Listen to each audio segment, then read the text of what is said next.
Good morning दोस्तों, मैं हूं नवदीप गुप्ता और आप देख रहे हैं tax updates by Navdeep Gupta.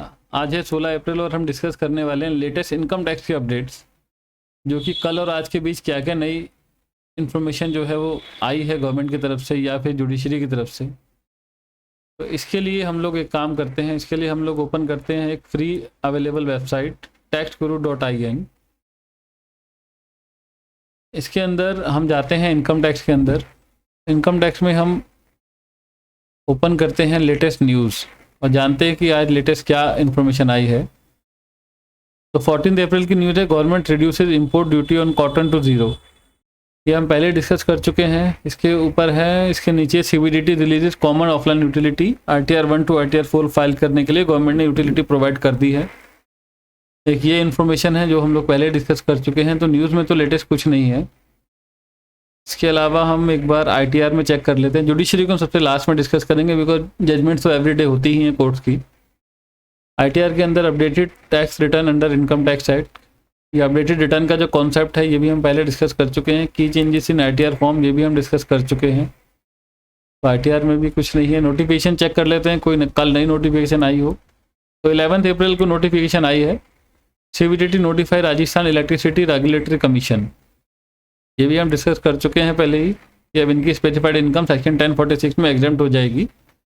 और CBDT notifies Somnath temple as place of historic importance, कि सोमनाथ टेम्पल में अगर कोई भी पर्सन डोनेशन देता है तो 80G के अंदर उसको बेनिफिट मिलेगा और उसको एक डिडक्शन मिलेगी। ये भी हम डिस्कस कर चुके हैं पहले ही। इसके अलावा कोई इंस्ट्रक्शन अगर गवर्नमेंट की नहीं आई हो तो 2 मार्च 2022 की लास्ट इंस्ट्रक्शन है, कोई इंस्ट्रक्शन नहीं आई, कोई ऑर्डर पास हुआ हो गवर्नमेंट का CBDT की तरफ से। तो 46 transfer of posting of officers, ये भी पुराना है, 1 अप्रैल का। ये हमारे लिए रेलिवेंट नहीं है। कोई प्रेस रिलीज, वैसे प्रेस रिलीज नॉर्मली इस टाइम पे नहीं आती हैं। तो लास्ट सितंबर 2021 में प्रेस रिलीज इशू हुई थी। जब ऑडिट की फाइलिंग का टाइम होगा तब ज़्यादा प्रेस रिलीज आएंगे। तो हम डायरेक्टली जुडिशरी डिस्कस करते हैं कि लेटेस्ट इनकम टैक्स में केस लॉस कौन से हैं जो आए हैं। तो इसके लिए हम देख लेते हैं लास्ट हमने कहाँ तक डिस्कस किए हुए थे केस लॉस।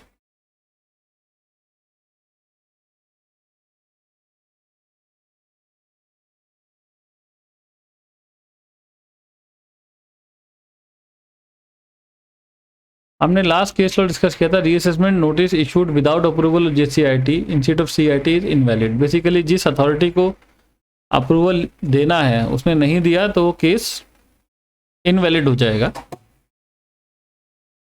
इसके आगे से पढ़ लेते हैं हम। कहते हैं high court stay, supreme court stay high court order declaring assessment order non est in view of repealment of section 144B subsection 9। तो सुप्रीम कोर्ट का एक ऑर्डर आया है, इसको पढ़ लेते हैं क्या इसके फैक्ट्स हैं, बिकॉज सुप्रीम कोर्ट का ऑर्डर है तो पढ़ना बहुत ज़रूरी है। ऑर्डर है national faceless assessment centre versus Mantra industries limited, 11 April का ऑर्डर है। Mister Balbir Singh learned ASG has vehemently submitted that against the assessment order, High Court ought not to have entertained the writ petition and ought to have relegated the original writ petitioner to avail statutory remedy of appeal before CIT appeal। वो कहते हैं कि high court को जो है order writ petition entertain ही नहीं करनी चाहिए थी और CIT अपील के पास SSC को जाना चाहिए था, जो कि स्टैट्यूटरी मेथड है कि आप असेसमेंट के बाद CIT अपील के पास जाओ, फिर ट्राइब्यूनल के पास जाओ, फिर हाई कोर्ट के पास आओ। तो कहते हैं it is further submitted that one of the grounds on which high court has set aside the assessment order was subsection 9 of section 144B of the Income Tax Act, which at the relevant time provided that any assessment made shall be non-est if such assessment is not made in accordance with procedure laid down under said section। तो कहते हैं उसको reason को ये high court ने order को set aside किया, उसका रीजन था सबसेक्शन 9 ऑफ सेक्शन 144B की उस सेक्शन के हिसाब से अगर असेसमेंट नहीं की गई तो वो असेसमेंट वैलिड ही नहीं है लॉ के अंदर। It is submitted that as such subsection 9 has been deleted with effect from 1st April 2021 and provision to declare assessment invalid if such assessment is not made in accordance with procedure laid down in section 144B has been deleted। तो कहते हैं 1 अप्रैल 2021 के बाद से वो assessment का जो section है उसी को डिलीट कर दिया। It is submitted that therefore the aforesaid ground shall not be made available to SSC। It is submitted that therefore the assessment order would continue and SSC, if aggrieved, was required to prefer an appeal before the CIT appeal. It is further submitted that even the observation made by High Court in impugned order made in para 9 were also not warranted in the fact and circumstances of the case, more particularly when entire procedure before assessment was followed, and thereafter even a legislature also deleted the provision of subsection 9 of 144B retrospectively with effect from 1st April 2021. तो कहते हैं कि issue notice returnable on 4th of May. In the meantime, the observation made by High Court in para 9 of impugned judgment or order are to be stayed. उन्होंने basically stay कर दिया. अब इसके ऊपर सुप्रीम कोर्ट अपना decision issue करेगा कि वो जो सेक्शन अगर हटा दिया 144 का विद रेट्रोस्पेक्टिव इफेक्ट, तो क्या उस सेक्शन के हिसाब से कुछ चेंज बनता है कि नहीं बनता है. अगर सपोज किसी सेक्शन आज भी वैलिड है तो फिर असेसमेंट इनवैलिड हो जाएगी. ठीक है, तो इसके हम फर्स्ट पेज पे आ जाते हैं अब, और हम बैक से ही पढ़ना शुरू करते हैं. Latest judgment. High court dismiss tax appeal against taxpayer in view of liquidation proceeding. अब CIT versus Moser Baer India limited, Delhi high court की जजमेंट है. IT appeal number 10. वो कहते हैं कि टैक्स अपील जो हाई कोर्ट ने डिसमिस कर दी क्योंकि SSC लिक्विडेशन प्रोसीडिंग में NCLT के पास चला गया है. बेसिकली क्या होता है कि अगर कोई कंपनी लिक्विडेशन प्रोसीडिंग में चली जाती है तो फिर वो सारे के सारे क्लेम इंक्लूडिंग टैक्स के डिमांड का क्लेम NCLT के पास करना होता है. NCLT फिर डिसाइड करती है कि क्या होगा अब आगे, किसको कितना पैसा मिलेगा लिक्विडेशन के टाइम. तो इसलिए हाई कोर्ट ने टैक्स अपील को डिसमिस कर दिया कि अब ये अपील लड़ना ही बेकार है. जब SSC लिक्विडेशन में चला गया तो डायरेक्टली वहीं अप्रोच करो जहाँ से सारा पैसा अब डिस्ट्रीब्यूट होना है. इसके बाद है architect fees paid related to transfer of development right allowable. वो कहता है आर्किटेक्ट की एक फीस पे की है डेवलपमेंट राइट्स के ट्रांसफर के लिए, तो वो अलाउेबल है. ये एक फैक्चुअल केस है, इसको इतना रेलिवेंट नहीं होगा. इसके बाद है saint Francis de Sales church trust versus ACIT. ITAT condone delay of 41 months. No supposition that everybody is custodian of law. 41 months का जो डिले था ITAT ने कंडोन कर दिया अपील फाइल करने के लिए, बिकॉज ये एक चर्च है तो हो सकता है वो लोग टैक्स मैटर्स में इतना ज़्यादा इन्वॉल्व ना हो. अगर बिजनेस होता तो शायद ITAT इसको डिले कंडोन ना करता. तो ठीक है, ये भी एक केस है कि अपील फाइल करने के लिए 41 months का डिले तक ITAT ने अलाउ कर दिया. फिर एक जजमेंट है using agriculture produce for feeding orphanage kid is a charitable activity. अब आपको पता ही है कि अगर एक एक्टिविटी चैरिटेबल एक्टिविटी है तो उसको सेक्शन 11 में एग्जेम्पशन मिल सकती है ट्रस्ट को, और उसकी जो भी इनकम होती है वो एग्जेम्प्ट हो जाती है. तो ये फैक्ट है कि अगर कोई एग्रीकल्चर प्रोड्यूस को बेच रहा है किस लिए, फीड करने के लिए गरीबों के, मतलब जो अनाथ बच्चे हैं उनको, तो चैरिटेबल एक्टिविटी है, तो इसलिए उसको एग्जेम्पशन मिल जाएगी. ये फैक्ट है, बट ये भी एक फैक्चुअल केस है इसलिए हम इसको ज़्यादा डिस्कस नहीं करते. इसका कोई मास इम्पैक्ट नहीं है. अब ये जजमेंट है, इसको हम डिस्कस करते हैं. ये है less than 24 hours allowed for personal hearing. 24 घंटे से कम का टाइम दिया गया कि आओ और अपना केस रिप्रेजेंट करो. And adjournment not allowed. Adjournment मांगी गई तो वो भी नहीं दी गई, तो high court quash assessment order. ये गुजरात हाई कोर्ट की जजमेंट है, इसको हम डिस्कस कर लेते हैं. इसके फैक्ट क्या हैं. It is a matter of record that show cause notice dated 21st of April was responded on 26th of April. The hearing through video conferencing was requested for between 4 to 6 p.m. on any working day. However, show cause notice was received on 25th of May. अब होता क्या है कि 21 अप्रैल को notice issue किया 26 अप्रैल की date के लिए, जिसमें 4 से 6 का टाइम दिया गया, और नोटिस 25 तारीख को रिसीव हुआ. In response to set request on 21 April, the communication admit that due to technical glitch the request for video conferencing could not be provided.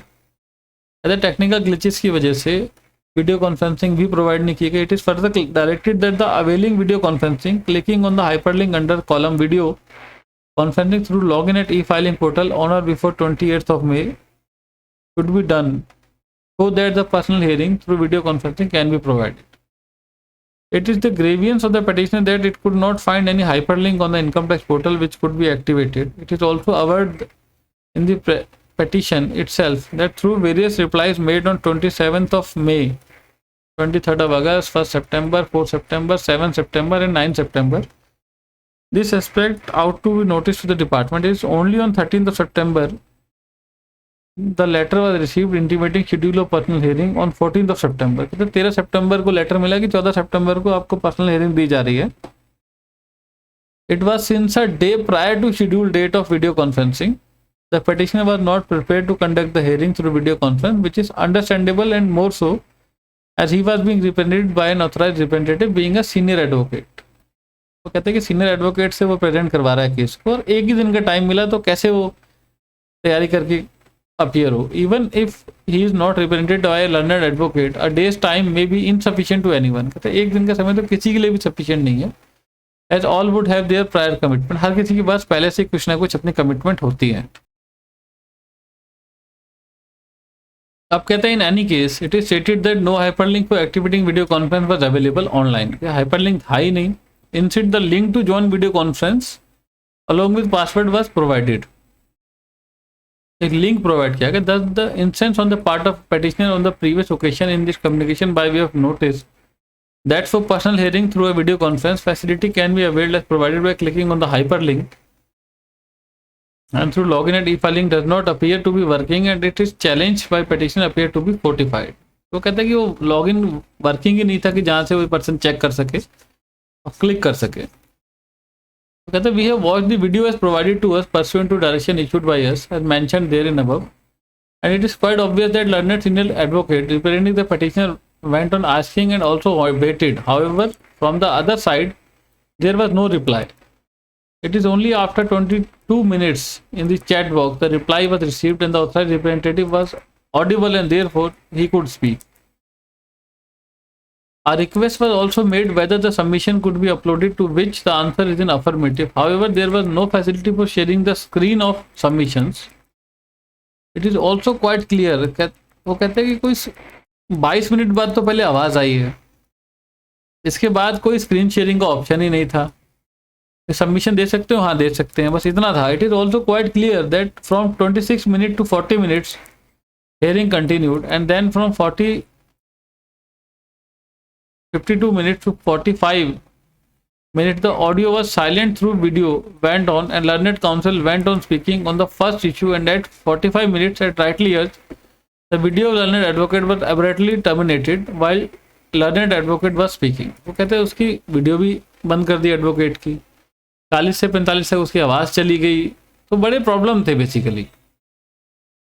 कहते हैं even during the process of watching and also inquiring as to whether in fact what has been provided in the rejoinder categorically as is given by minute to minute and second to second, we have found that to be true and it would really try anyone's patience. The anonymity of conductor of VC through is a well accepted measure, but merely because the state has authority to decide the manner of conducting it cannot put the assessee to such a receiving and that it start feeling itself in a helpless situation. वो कहते हैं कि court के पास देखा उन्होंने minute by minute information तो दी है. अब स्टेट डिसाइड तो कर सकता है कि किस तरीके से कंडक्ट होनी है हियरिंग, बट वो ऐसा नहीं कर सकता कि एसएससी को होपलेस सिचुएशन में डाल दे. वो कहते हैं in special leave petition this court has held that video conferencing is mandatory once SSC seek personal hearing. SSC अगर पर्सनल हियरिंग मांगता है तो वीडियो कॉन्फ्रेंसिंग मिलनी चाहिए. Non providing the same is violation of principle of natural justice. The petitioner though has been provided the video conferencing, one would notice that the technical glitches as couple of times and opportunity which has been parently given is surely insufficient and incomplete. ये भी factual case है. जो opportunity इस case में दी गई है ना तो वो सफिशिएंट है ना ही वो कंप्लीट है. This surely is not in consonance with the objective with which the legislature had vowed this faceless assessment regime. It needs to be understood that till the system in place is robust and this happen over a period of time and there is a scope to move forward and strengthen the system.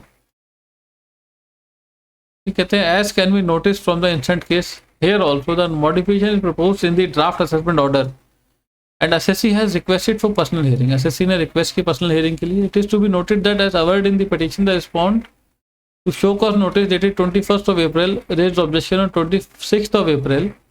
The petitioner has furnished the fresh document which have been paged from 3 to 284 in its submission of the objections, explanation and details. It has also answered to the serious question raised questioning the creditworthiness of Aero Electronics India Private Limited. It has also chosen to substantiate the uploading of these documents by various documents furnished before this court and also downloading the details from e-portal of Income Tax Department. Basically क्या है इस case में सारे के सारे factor factual है कि एक नोटिस भेजा गया जिसमें एक ही दिन का टाइम मिला, जो सबमिशन थे वीडियो कॉन्फ्रेंसिंग का लिंक चल नहीं रहा था पहले, तो फिर दूसरा लिंक भेजा गया ईमेल के थ्रू, उस लिंक को भी जब क्लिक किया गया तो वो लिंक ओपन हुआ बट उसके अंदर काफ़ी टाइम तक आवाज़ नहीं आई, 22 मिनट बाद आवाज़ आई तो कुछ टाइम हियरिंग चली, फिर उसके बाद आवाज़ आनी बंद हो गई, फिर वीडियो अपने आप ही बंद हो गया। तो ऐसे केसेस में कोर्ट कहते हैं कि ये जो ऑर्डर है ना, ये सारे ऑर्डर गलत पास हुए। जब एसएससी को पूरा एक अपॉर्चुनिटी नहीं मिली अपना केस एक्सप्लेन करने के लिए, तो फिर एसएससी उसको एक्सप्लेन कैसे करेगा? तो इस पे जजमेंट है, ये जजमेंट आगे भी बहुत ज़्यादा यूज़ होने वाली है कि अगर ऐसी प्रॉब्लम्स हैं तो क्या होगा। फिर एक और अब नई जजमेंट पढ़ते हैं ITIT बेंगलोर की, असेसमेंट डेट 14-15 के लिए 28 मार्च की है। Advance from overseas patient, capital और रेवेन्यू रिसीट। ओवरसीज पेशेंट से एडवांस आ रहा है, कैपिटल है कि रेवेन्यू है, ये डॉक्टर की जजमेंट है। अब बेसिकल तो रेवेन्यू रिसीट ही होना चाहिए अगर पेशेंट से पैसे आ रहे हैं तो, बट अब हम इसमें नहीं पढ़ते बिकॉज ये बहुत ज़्यादा मास पब्लिक के लिए रेलिवेंट नहीं है। फिर दिल्ली हाई कोर्ट की जजमेंट है, non service of section 143(2) notice can not be cured by invoking section 292(b). अब मैं इसके ऊपर आपको डिटेल में बताता हूँ बिकॉज ये जो है बहुत ही ज़्यादा जनरली होता है केसेस के अंदर। होता क्या है कि कोई भी असेसमेंट अगर करनी है तो असेसमेंट करने के लिए आपको एक 143(2) का नोटिस इशू करना होता है। 143 का नोटिस इशू करते समय हमें लिखना होता है कि हम आपकी असेसमेंट कर रहे हैं और ये एक मैंडेटरी रिक्वायरमेंट है। और एक सेक्शन है सेक्शन 292(b), उसमें लिखा है कि अगर कोई एसएससी को नोटिस नहीं मिला बट बाद में एसएससी उन प्रोसीडिंग में पार्टिसिपेट करता है तो मान लिया जाएगा कि नोटिस जो है एसएससी को प्रॉपर्ली सर्व हुआ है। अब हाई कोर्ट की जजमेंट क्या है मैं आपको समझा देता हूँ। हाई कोर्ट की जजमेंट ये है कि अगर एसएससी को नोटिस इशू किया और उसको नहीं मिला, बाद में एसएससी को पता चला उसके अगेंस्ट नोटिस इशू हुआ है और एसएससी प्रोसीडिंग में पार्टिसिपेट करता है तो कोई प्रॉब्लम नहीं है, मान लिया जाएगा कि वो नोटिस वैलिडली एसएससी को सर्व हो गया है। बट अगर इशू ही नहीं हुआ नोटिस तो सर्विस का तो क्वेश्चन ही नहीं है। तो कहते हैं सेक्शन 292(b) जो है वो deal with failure of service of notice and not with regard to failure to issue notice. अगर नोटिस ही इशू नहीं किया तो फिर तो जुरिसडिक्शन वैलिड ही नहीं है जो नोटिस इशू करना था। तो उसकी जजमेंट है दिल्ली हाई कोर्ट की। केसेस पहले बहुत होते थे क्योंकि पहले सारा प्रोसीडिंग मैनुअल होती थी, बट आज के टाइम में बिकॉज ई प्रोसीडिंग होती है तो ये वाले इश्यूज खत्म हो गए हैं क्योंकि ये स्टैंडर्ड ऑपरेटिंग प्रोसीजर में ही लिख गया है कि डिपार्टमेंट सबसे पहले यही नोटिस इशू करेगा। तो ये जजमेंट है दिल्ली हाई कोर्ट की, पुराने केसेस के लिए बहुत ज़्यादा रेलिवेंट है जिन केसेस में ऐसे नोटिस इशू नहीं हुए। फिर दिल्ली हाई कोर्ट की एक और जजमेंट है, सफिशिएंसी और correctness of material need not be considered at the stage of issue of section 148 notice. वो कहते हैं कि सफिशिएंसी या करेक्टनेस 148 के बारे में थोड़ा मैं आपको बता देता हूँ। कभी अगर किसी एसएससी की रीअसेसमेंट होनी होती है कि इन डिपार्टमेंट के पास इन्फॉर्मेशन होती है विदिन 6 ईयर कि किसी एसएससी ने किसी ट्रांजेक्शन पर टैक्स पे नहीं किया या फिर जो टैक्स है वो कम पे हुआ है, तो उस केस में गवर्नमेंट रीअसेसमेंट करती है। उसका सेक्शन है 147 और 147 के असेसमेंट के लिए नोटिस इशू होता है 148 सेक्शन के अंदर। तो अब जब नोटिस इशू होता है तो उसी पे बात हो रही है कि जिस समय नोटिस इशू होना है उस समय सफिशिएंस एंड करेक्टनेस जो है वो मटेरियल की देखने की ज़रूरत नहीं है। उस समय अगर एक प्राइमा फेसिया व्यू है कि हाँ इस केस में इनकम एस्केप हुई है तो नोटिस इशू किया जाएगा। बाद में असेसमेंट होगी तो उसमें पता चलेगा कि वो असेसमेंट जो इशू है उस पर वो टैक्स प्रॉपर्ली पे हुआ या नहीं हुआ। इसके फैक्ट जान लेते हैं। फैक्ट तो है डिविडेंड इनकम और लॉन्ग टर्म कैपिटल गेन के ऊपर इशू है। इसमें कहते हैं कि in Raymond mills supreme court held that expression reason to believe means that there is some prima facie material. यहाँ कुछ ना कुछ मटेरियल होना चाहिए on the basis of which department can reopen the case. और सफिशिएंसी एंड करेक्टनेस जो है वो not a thing to be considered at the stage of issue of notice. वो नहीं देखा जाता कि वो डॉक्यूमेंट जो है वो पूरा सफिशिएंट है, पूरा कंप्लीट है या नहीं है, कि वो बिकॉज अगर शुरू में ही पूरा एक फैक्ट ही डिटरमाइन हो जाए कि हाँ इसको टैक्स पे करना है, तो फिर तो असेसमेंट की ज़रूरत ही नहीं है। असेसमेंट की ज़रूरत तो तभी है ना जब एक इन्फॉर्मेशन है, उसको चेक करना है कि हाँ वो इन्फॉर्मेशन सही है या गलत है। ये कोर्ट का व्यू है। जजमेंट जो है बहुत ज़्यादा यूज होने वाली है बिकॉज सेक्शन 148 के नोटिस आते रहते हैं लोगों को। बट ये ध्यान रखिए जब नोटिस इशू किया जाता है तो उसका प्रॉपर वे है कि उसका एक ऑब्जेक्शन फाइल करें अगर कोई प्रॉब्लम है तो, ना कि हाई कोर्ट में जाए, बिकॉज हाई कोर्ट उस चीज़ को नहीं देखता कि सफिशिएंट रीज़न है या नहीं है। वो तो बाद में ही पता चलेगा जब असेसमेंट प्रोसीडिंग कंप्लीट होंगी। फिर ITAT बॉम्बे की जजमेंट है, reasonable cause for failure to submit audit report, ITAT delete penalty, Air India air transport services limited का केस है। अब गवर्नमेंट अथॉरिटी है, गवर्नमेंट अथॉरिटी में आपको पता है कि किस तरीके से होता है कि पहले एक कंपनी एक्ट की ऑडिट होगी, इसके बाद CAG की ऑडिट होगी, फिर टैक्स ऑडिटर अपॉइंट होगा कि जो अकाउंट फाइनल हुए हैं उसके बेस पर अपनी ऑडिट रिपोर्ट दो। तो इस केस में भी यही हुआ है। इस केस के अंदर जो ऑडिटर है वो बाद में अपॉइंट हुआ बिकॉज जब तक CAG की ऑडिट रिपोर्ट नहीं मिलेगी तब तक अकाउंट फाइनल नहीं होते। तो इसीलिए बिकॉज सफिशिएंट कॉज बता दिया गया कि जब तक गवर्नमेंट ऑडिट फाइनल नहीं होगी तब तक टैक्स ऑडिटर नहीं अपॉइंट हो सकता, तो इसीलिए ITAT ने पेनल्टी डिलीट कर दी। फिर एक केस है bonus paid in lieu of dividend disallowed under section 36(1)(2)। अब देखो ये भी एक प्राइवेट लिमिटेड कंपनी का केस है, मैं आपको समझा देता हूँ प्राइवेट लिमिटेड कंपनी के केस में क्या होता है। अगर कोई भी प्राइवेट लिमिटेड कंपनी है उसको कोई पैसा अपने शेयर होल्डर्स को देना है तो प्रॉपर वे होता है कि वो डिविडेंड डिस्ट्रीब्यूट करे और डिविडेंड के ऊपर टैक्स पे करे, फिर वो पैसा SSC के जो भी उनके डायरेक्टर है शेयर होल्डर्स है उनके पास जाए। बट अगर डायरेक्टली जो है बोनस इशू कर दिया डायरेक्टर्स को या शेयर होल्डर्स को और डिविडेंड ना दिया जिससे कि जो टैक्स पे होना था गवर्नमेंट को टैक्स पे नहीं हुआ, तो इस केस में गवर्नमेंट कहते हैं कि आपको ये पैसा जो है एज अ एक्सपेंस अलाउ नहीं होगा और इस पर आपको टैक्स देना पड़ेगा। तो इसके फैक्ट जान लेते हैं। The appellant is a private limited company, Shri Arvind Chadda and Shri Anup Chadda, 2 share holder and director holding 50% equity share each. कहते हैं अनूप चड्डा और अरविंद चड्डा जो है 2 डायरेक्टर्स हैं, वही शेयर होल्डर हैं और वो आधा आधा इक्विटी ओन करते हैं। तो कहते थे company has paid bonus of 1 crore each to director and in assessment year 14-15 company has paid bonus of 1.5 crore to each director. 11-12 में टोटल 2 करोड़ दिया और 14-15 में 3 करोड़ दिया। Assessing officer disallowed the same, relying on section 36(1)(2). The assessing officer was of the view that bonus was paid to avoid payment of dividend distribution tax। जो मैंने आपको बताया कि डिविडेंड डिस्ट्रीब्यूशन टैक्स देने की बजाय उन्होंने डायरेक्टली बोनस दे दिया। तो कंक्लूजन क्या है अब कोर्ट का कि assessing officer and CIT appeal have given a concurrent finding. अब देखो अब अगर फाइंडिंग ऑफ फैक्ट हो जाता है ना तो फिर कोर्ट भी बाउंड हो जाता है कि अगर फैक्ट की फाइंडिंग आ गई तो जो फैक्ट कहता है उसके हिसाब से ही चलना पड़ेगा। तो कहते हैं finding of fact that SSC has paid the bonus in lieu of dividend and therefore the above sum is disallowed under section 36(1)(2). तो बेसिकली अगर फाइंडिंग ऑफ फैक्ट आ गया कि भाई उन्होंने बोनस ही दिया है, डिविडेंड डिस्ट्रीब्यूट नहीं किया और टैक्स को बचाया है, तो इस केस में कुछ नहीं कर सकते। इस केस में तो फिर डिसअलाउंस कंफर्म होना ही होना है। तो ये आज की जजमेंट थी, इसके ऊपर तो अभी कोई जजमेंट आई नहीं है। होप आपको ये वीडियो पसंद आई होगी। अगर ये वीडियो आपको पसंद आई है तो इसको लाइक करें, शेयर करें और सब्सक्राइब करें। Thank you.